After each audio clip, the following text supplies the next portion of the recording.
বিডিওর বিরুদ্ধে প্রশাসনিক ক্ষমতার অপব্যবহার এবং শাসক দলের হয়ে কাজ করার অভিযোগ তুলে হকার উচ্ছেদের বিষয়ে ক্ষোভ প্রকাশ বিজেপির পঞ্চায়েত সমিতির সহসভাপতির।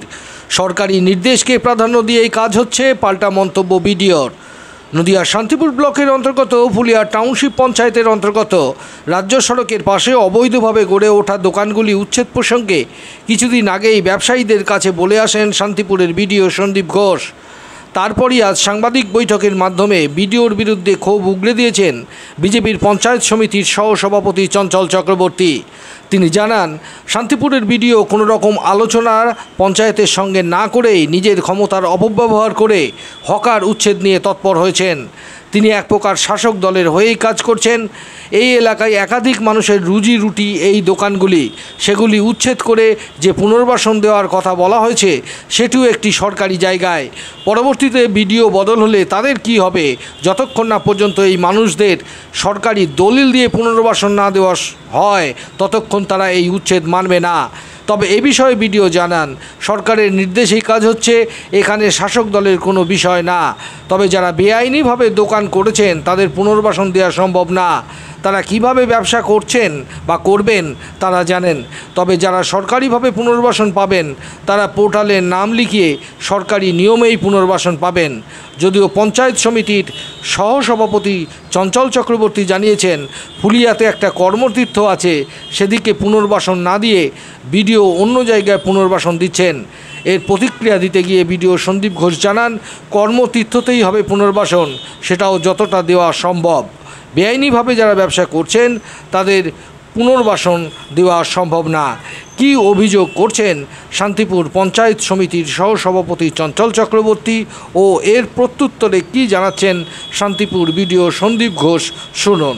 ব্যুরো রিপোর্ট, বাংলার প্রতিনিধি। ফুলিয়াতে হকার উচ্ছেদ সংক্রান্ত বিষয়ে মাননীয় বিডিও শান্তিপুর তিনি কিছু উদ্যোগ নিয়েছেন। তার কাছে আমাদের কিছু প্রস্তাব এবং কিছু দাবি আমাদের রয়েছে। এক নম্বর হচ্ছে, ফুলিয়াতে যে হকাররা তারা পিডাব্লিউডি বা অন্যান্য সরকারি জমিতে দীর্ঘদিন ধরে ব্যবসা করছেন, তাদের উচ্ছেদ করা যাবে না। আমরা পুনর্বাসন চাই এবং সেই পুনর্বাসন করতে হবে সহমতের ভিত্তিতে। মানে ধরুন, ব্যবসায়িক এলাকা বাজার থেকে তাদের তুলে নিয়ে গিয়ে কোনো জঙ্গলে দিয়ে দেওয়া হলো, সেই পুনর্বাসন হতে পারে না। তাদের পুনর্বাসন অন্তত বাজার এলাকায় করতে হবে। দুই হচ্ছে, মাননীয় বিডিও সাহেব আমাকে বলেছিলেন যে কিছু চালা যেগুলো রাস্তার ধারে চলে আসছে সেগুলো সরানো হবে। চালাগুলো সরিয়ে দিলে মানুষের যাতায়াতের ক্ষেত্রে সুবিধা হবে। আমরা সেগুলোর ক্ষেত্রে একমত হয়েছিলাম এবং আমাদেরকে সঙ্গে নিয়েই সেটা করেছিলেন। পরবর্তীতে তিনি উচ্ছেদের দিকে গেলেন, যেটা আমাদের সাথে আলোচনা না করেই করছেন। আমরা বলতে চাই যে চালা সরানোর ক্ষেত্রে আমাদের সহমত রয়েছে, যে দোকানের মধ্যে ব্যবসা করুক, এক্সট্রা যে চালা পথচারীদের অসুবিধা করছে সেক্ষেত্রে অবশ্যই চালা সরানোর দরকার। কিন্তু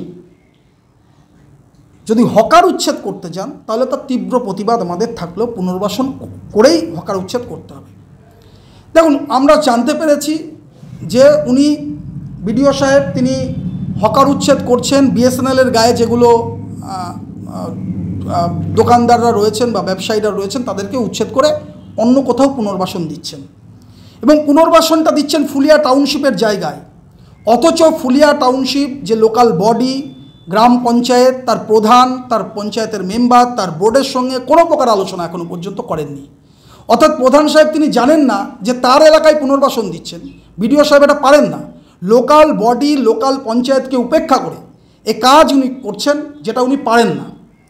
তৃতীয় বিষয় হচ্ছে, আমাদের একটি বিষয় বলার কথা, সেটা হচ্ছে ফুলিয়া টাউনশিপের বিভিন্ন সরকারি জমি বেদখল হয়ে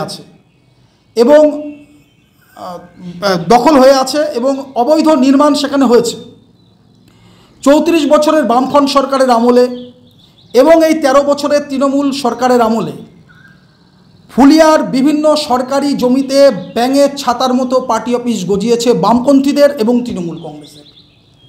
আমি বিডিও সাহেবকে অনুরোধ করব যে যদি সরকারি জমি থেকে অবৈধ দখলদারদের উচ্ছেদ করতে হয় তাহলে আপনাকে প্রথমে এই তৃণমূলের পার্টি অফিসগুলো অথবা বামপন্থীদের যে পার্টি অফিসগুলো অবৈধভাবে সরকারি জমি দখল করে রয়েছে সেগুলোকে সরিয়ে দিতে হবে। তারপরে আপনি হকার উচ্ছেদ বা হকারদের আঘাত করবেন। পার্টি অফিস আর নেতারা যা দখল করে রেখেছে সেগুলোকে আগে আঘাত করুন, বুঝবো আপনার ক্ষমতা আছে। তিনি পারবেন না। ইতিমধ্যেই হকার উচ্ছেদকে কেন্দ্র করে পুনর্বাসন দেওয়া নিয়ে একটা দালাল চক্র তারা ঘুরে বেড়াচ্ছে। তারা সকাল থেকে রাত অবধি, এবং তৃণমূলের একটা অংশ, আমি সবাইকে বলছি না, তৃণমূলের একটা অংশ তারা এই দালালির কাজ করছে, যে সামনে পজিশন করে দেবে, টাকার বিনিময়ে ইত্যাদি ইত্যাদি লেনদেন হচ্ছে।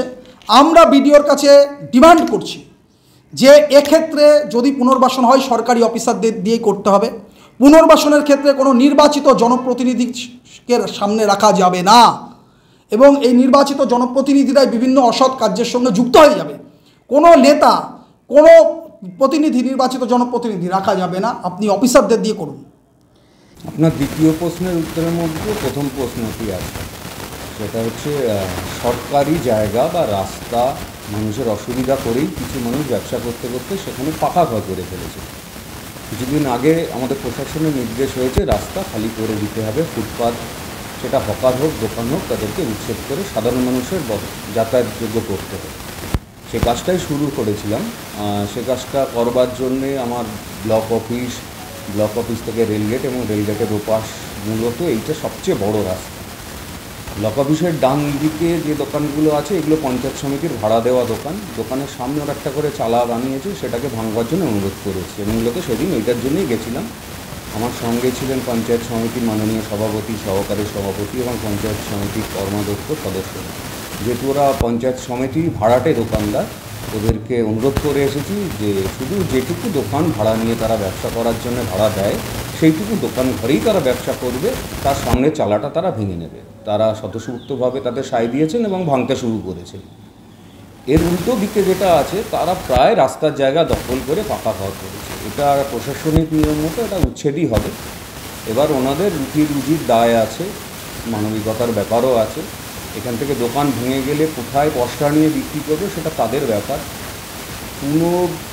যেটা বললেন এক্ষুনি পুনর্বাসন বা করবার মধ্যে দ্বিতীয় যেটা বললেন কর্মতীর্থ আমাদের একটা আছে, সেটা সেভাবে চালু হয়নি।